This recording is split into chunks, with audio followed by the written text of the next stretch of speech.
Hi, this is Dennis with Second Chance Tackle. We're back for another episode of doing fishing reel repair as a business.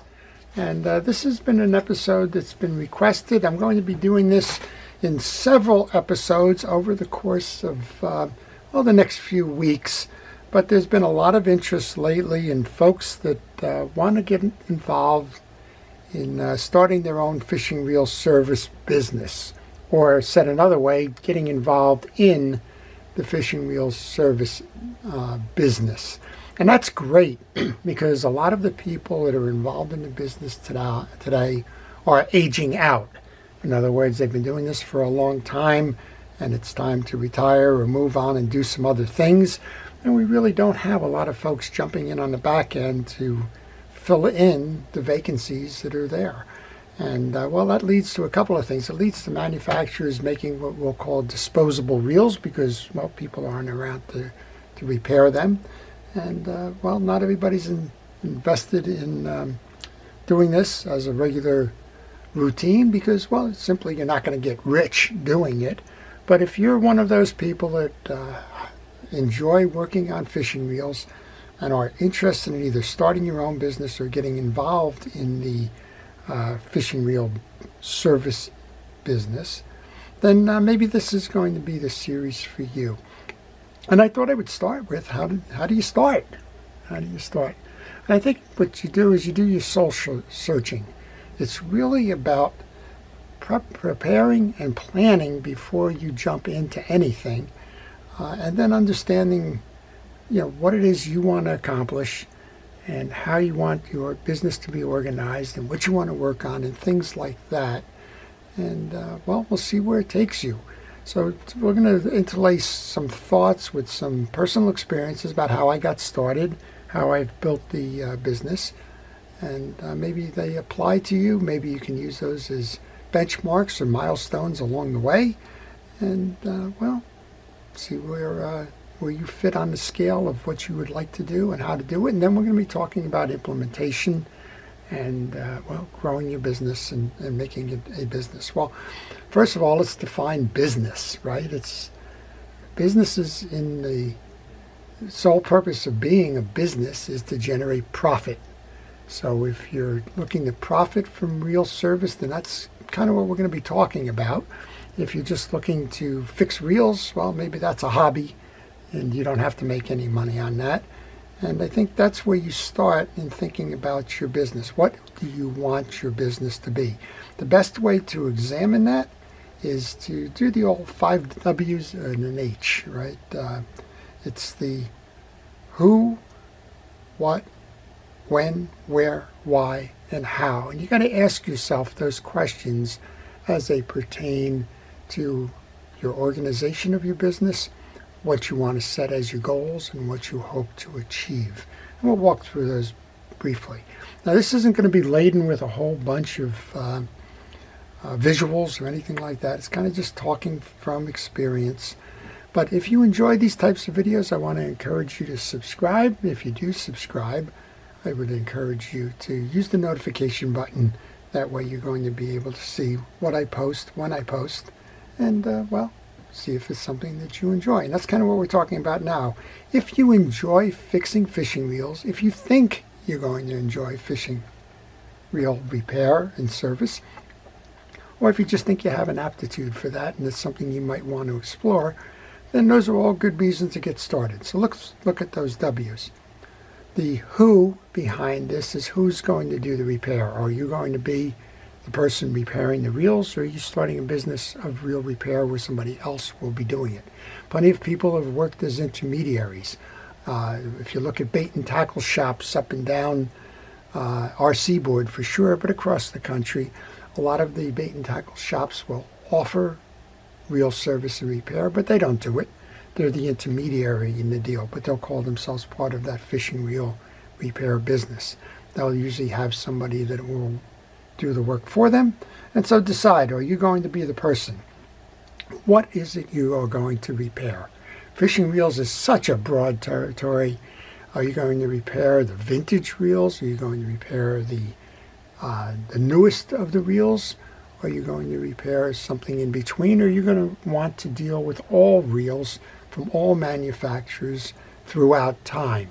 There's a whole level of experience and expertise and time and dedication to task and understanding that goes along with each one of those segments.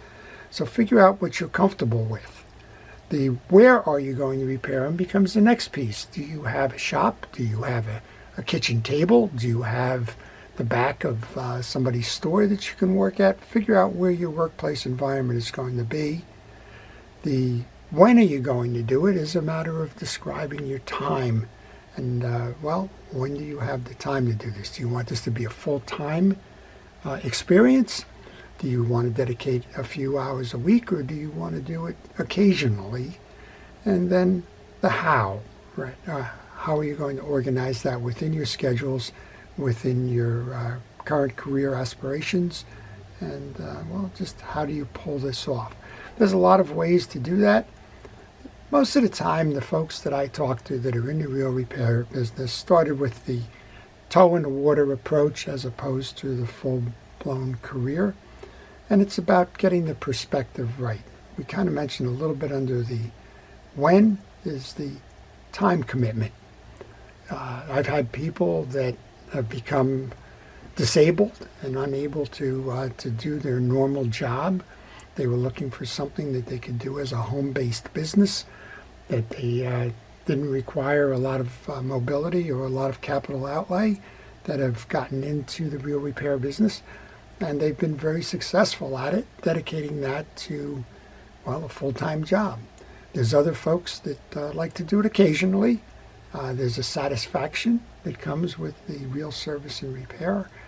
And the folks that do it as I'll call it a hobby or a small-time business or a side hustle by today's words, you can be very good at doing an hour or two a week maybe, doing something like that. And then there are folks that just want to jump in full-time and do that. Those are, you don't have to have an existing clientele to do that.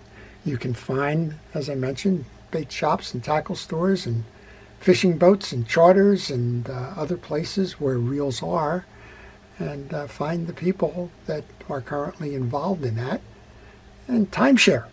Offer to work with them, or for their customers, whatever it may be. Work an arrangement where you can work as much or as little as you want to gain your experience and to gain a reputation there. But you have to have the perspective right. What is going to be your time commitment? And what is going to be your level of investment? And time is certainly an investment, but do you want to go out and get every specialty tool that's involved to fix every particular reel? Do you want to invest in getting the knowledge that it takes to repair certain types of reels? For example, we have one here. You can make a fine business out of just fixing low-profile bait casters. Or you can make a business out of hot rodding and repairing round bait casters like the Ambassadors. Or you can focus on saltwater fishing reels, whether they're spinning reels. Certainly can focus just on spinning reels, or the conventional reels and lever drags, or you can do all of the above. That's a decision you need to make, because with each one of them comes an understanding that there's knowledge that you need to gain and acquire, and there's a lot of work that needs to be done in order to do the work on fishing reels. I appreciate everybody who watches this channel and uses it to gain the knowledge to how to fix fishing reels. That's one of the reasons why it's here, to pass along how to do this work. And if you want to profit from it, I hope you do. But understand that the investment goes not only on the monetary side, but it's the commitment side, it's the education side, it's the time side. And then know what you have and what you need, and develop what your end goal is. In other words, do you want to do this for personal fulfillment? Do you want to make part-time income on it? Do you want to make full-time income on it? Do you want to become well known as an authority in the space? Or do you just want to take a back seat and, as I mentioned, work under the covers, if you will, work behind the curtain at the bait and tackle shop or something along that line? It's your decision There's no right answer, there's no wrong answer, but remember, a business is defined as an entity that's in the position to make a profit, and that's what you want to do. Anything, if you're not profiting from it, anything else is simply a hobby. And we're trying to focus on the business side of it. So start with asking those who, what, when, where, why, and how questions, and then do a self-assessment. How competent or able are you to repair fishing reels today? What is your confidence level? And, what should your focus be? In other words, you might be the world's best person at fixing a bait casting reel, but have no knowledge of an ocean spinning reel.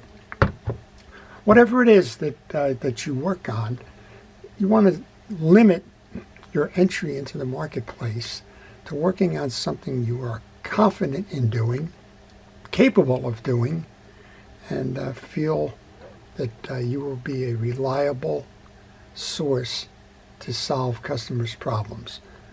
I've seen a lot of people fail by jumping in, maybe overconfident, telling customers that they can fix reels, and then the reels wind up on my desk as reel-in-a-bag projects or rescue missions because, well, somebody overstepped what they were capable of doing. And like they say, a satisfied customer will tell 10 people, a dissatisfied customer will tell 100. If you want to start a business, make sure that you can satisfy the customers that you choose to serve. It really is all about that. How do you start? Well, you start by working on your own reels and by what I call tuition reels. Go buy a reel that's broken. Take it apart. Here's one. Take it apart. Understand what makes this reel work or what doesn't make this reel work. Gain your capability and your knowledge of what the design is, how the reel was made, when it was made, why it was made, what types of fishing it does. I just got a note from Ed. Ed is a channel viewer of mine. Says he has one of these reels, has this drag system to it, and doesn't understand how it works. Well, take the time to learn. This is a very interesting one. It doesn't have a star adjuster. When you back off the reel, if you're fighting a fish, you back this off, you'll see that it goes a little ways. That's going to allow the spool to run, and as you go this way, the handle is going to pick that tab up, and it's going to tighten down on the drag washers to enable you to reel in. But there's all kinds of things that you need to learn to build your confidence. So start with tuition reels, take them apart, see how they work, put them back together again. If you fail, well, it only costs you what it costs you to buy the reel. Next step, work on your own reels. We talk about this all the time. Have your reels ready to go fishing. Take the reels that you own personally apart, service them, do a full service on it, do it like we do in the videos here. Take them apart completely, inspect all the pieces and parts, clean up the old greases and dirt, relubricate them, reassemble them, and make sure that they work. That builds your confidence, and it also builds your capabilities. Then if you want to branch out, the next best thing to do is find your friends, your fishing buddies, your relatives, heck, anybody who you want to call a friend that may have a fishing reel, and offer to do the service for them. And you don't need to be making money at this point. It's all about establishing yourself, building your niche, understanding where you like to play and what you don't like to play with. And friends are always good because they'll usually give you honest feedback about it. And again, you don't have to charge for that. And then you start building your business. It's do your friends' reels, right? Let word of mouth bring the reels to you. Always a good place to start. Where do you acquire the customers? Well, Antonio, who watches our channel, it's kind of interesting. He wants to do a little bit of this. He took flyers and he went to the local fire department. He knows that there's a lot of folks down there that fish. And he handed out the flyers offering to service their reels for free. And what a nice gesture, right? You're dealing with a first responder. You're giving them a little bit of break from all of the stuff that they do. And what are you doing? You're building a reputation. You're building a customer base. And you know that, the firemen, they're going to tell other people that they got their reel repaired from him. He's a nice guy.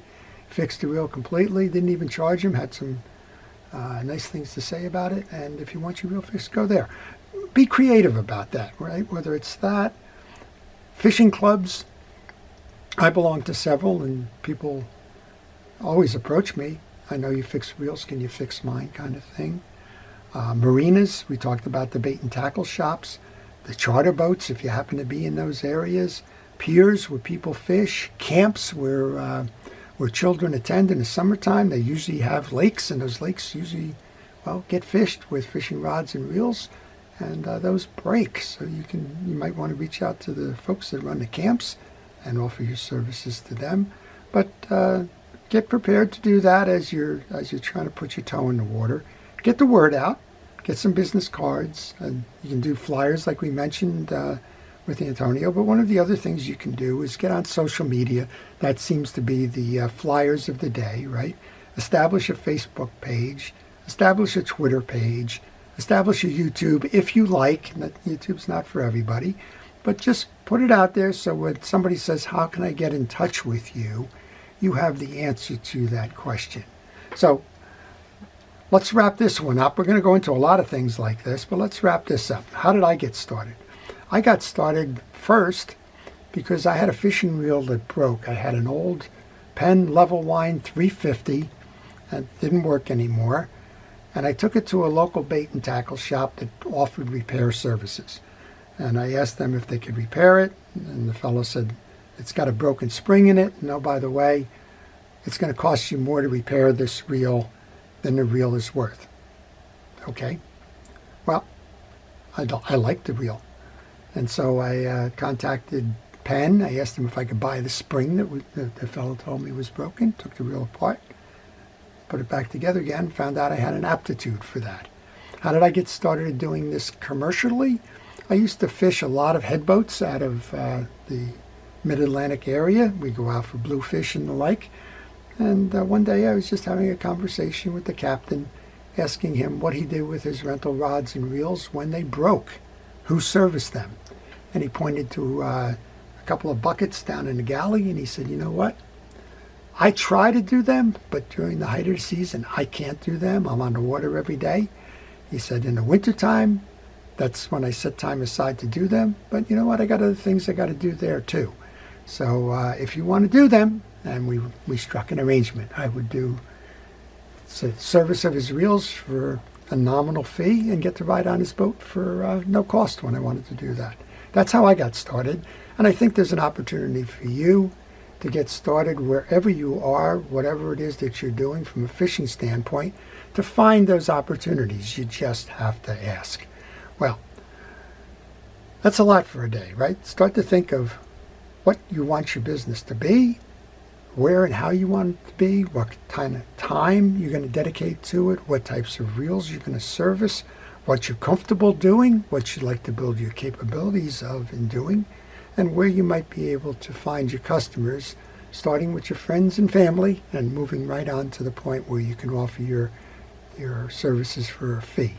We're going to stop it there because the next episode is going to be how do you price for your reel services, right? Again, businesses are there to make a profit.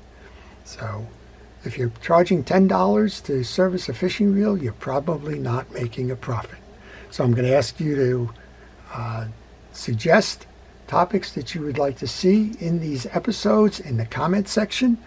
Again, I'm going to ask you to subscribe if this is something that you would like to see.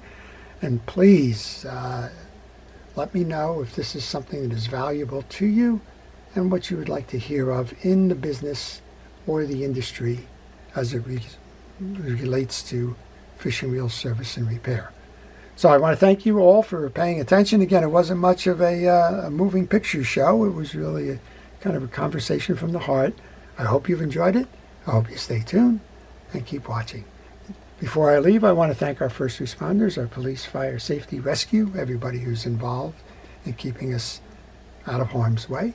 I want to thank you, the viewers, for making this channel what it is, and I appreciate the suggestions like this one about getting started in the fishing reel business service.